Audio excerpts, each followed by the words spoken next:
Bushra be B G اب تو وہ ماشاءاللہ پرائم منسٹر کی وائف ہیں، لیکن میرا اس ٹرانسفارمیشن میں اگر میں ان کو کریڈٹ نہ دوں تو وہ ناانصافی ہوگی، بیکاز میں جب پہلی دفعہ ان سے ملی تھی اور 3-4 گھنٹے کی ملاقات تھی اور ان کی باتوں سے اتنا اثر انداز ہوا کہ میں گھر آئی اور میں نے آ کے اپنی امی کو کہا کہ مجھے کام نہیں کرنا ہے، and I started taking dupatta and every thing. اور یس کہ مطلب میرا جو ہے روحانیت کا ایک رشتہ ہے ان کے ساتھ، تو وہ ہمیشہ رہے گا. بشریٰ بی بی سے ملاقات کیسے ہوئی؟ ان سے ملاقات بس آئی تھنک اللہ نے ملانا تھا ہمیں. میں جب اس تکلیف کے پروسیس سے گزر رہی تھی، بہت زیادہ میری سپریشن چل رہی تھی اور ڈیورس اناؤنس ہو گئی تھی، and I was in lot of pain. تو کسی دوست نے پھر مجھے لگتا ہے مجھے ان سے ملنا ہی تھا، کیونکہ مجھے یہ ٹرانسفارمیشن ہونی تھی، اس وقت پہ لکھی تھی اللہ نے میرے نصیب میں. سو آئی میٹ ہر اینڈ یا. ان سے ملنے سے پہلے آپ کے وہم و گمان میں بھی یہ تھا، کبھی سوچا تھا کہ آپ اس کو خیر بات کہہ دیں گی، اس لائف کو، شوبز کی لائف کو؟ اچھا ویسے یہ تھا اور یہ ٹرانسفارمیشن چل رہی تھی. میں نے آپ کو بتایا نا کہ مطلب کمپلیٹ انٹائرلی مطلب ایک چیز اگر آپ میں جستجو ہوگی تو کوئی اس کو راستہ آپ کو دکھائیں گے نا. اگر آپ سپوز کہیں کہ آپ نے اقبال ٹاؤن جانا ہے، آپ اگر مجھے بتائیں گے نہیں کہ میں نے اقبال ٹاؤن جانا ہے تو میں آپ کو راستہ نہیں بتا سکوں گی، میں آپ کو ڈیفینس بھیج دوں گی. تو وہ میرے اوبویسلی تھی، آئی وانٹیڈ ٹو چینج. اور وہ بلکہ میرا جو چینج تھا، مجھے یاد ہے جب میں ایکسپیکٹ کری تھی فاطمہ کو، and when I got to know کہ اٹس اے گرل، تبھی میں چاہتی تھی کہ میں پردوں میں چلی جاؤں.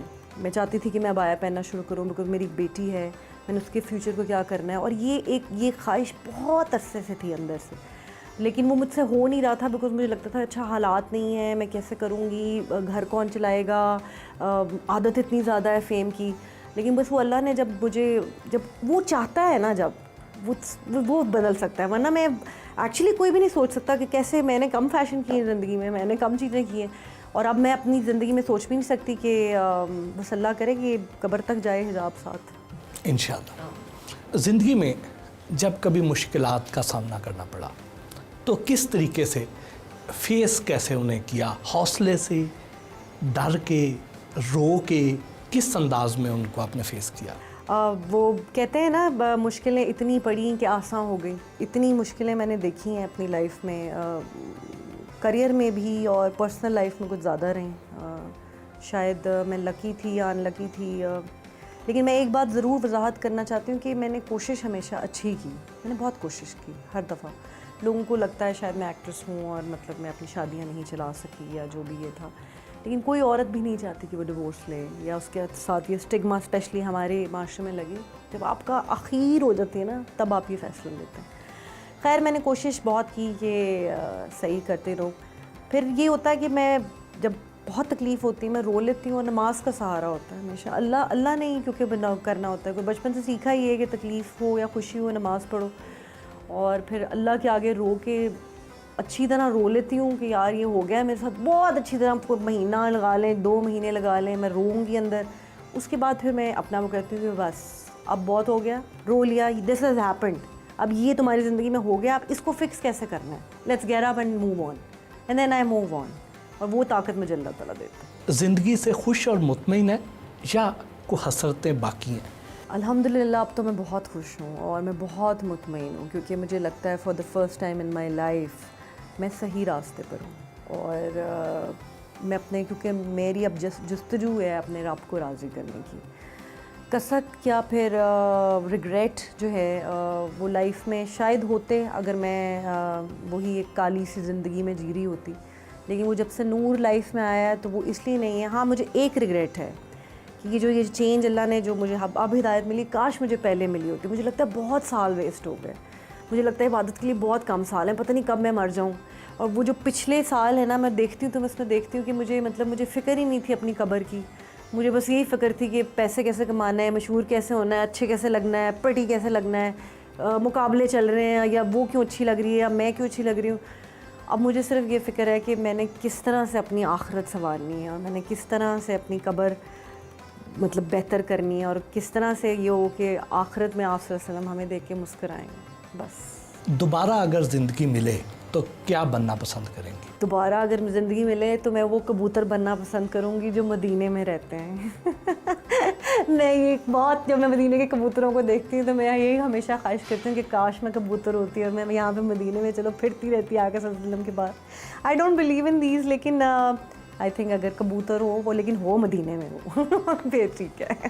جب سے فاطمہ آپ کی زندگی میں آئی کیسی تبدیلی اپنے اندر فیل کی آپ نے؟ اگر فاطمہ میری لائف میں نہیں ہوتی تو شاید میں اب تک خودکشی کر چکی ہوتی، کیونکہ میں نے اتنی تکلیفیں کاٹی ہیں اس ٹائم پہ، کیونکہ وہ اللہ نے ایک سبب بنانا تھا کہ ایک ریزن ٹو لیو ہے. میں وہ خاتون ہوں جو دہی بلے اور گجروں پہ خوش ہو جاتی ہے. مطلب مجھے جو اگر کوئی چاہتا تو بڑے آرام سے خوش رکھ سکتا تھا.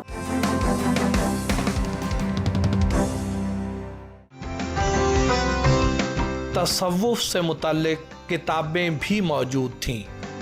یہ جو کتابیں رکھی ہوئی آپ نے، کیا یہ پڑھتی بھی ہیں یا صرف یہیں پہ ہی پڑھی رہتی ہیں؟ یہ جو میری زندگی کا جو سرمایہ ہے نا وہ یہ ہے. میں دنیا میں کہیں چلی جاؤں، میں کوئی گھر بدل لوں، جو سب سے پہلے چیزیں پیک ہوتی ہیں نا اور جو ایسے میں جاتی ہوں کہ مطلب میرے لیے ہیرے ہیں وہ یہ کتابیں ہیں ساری.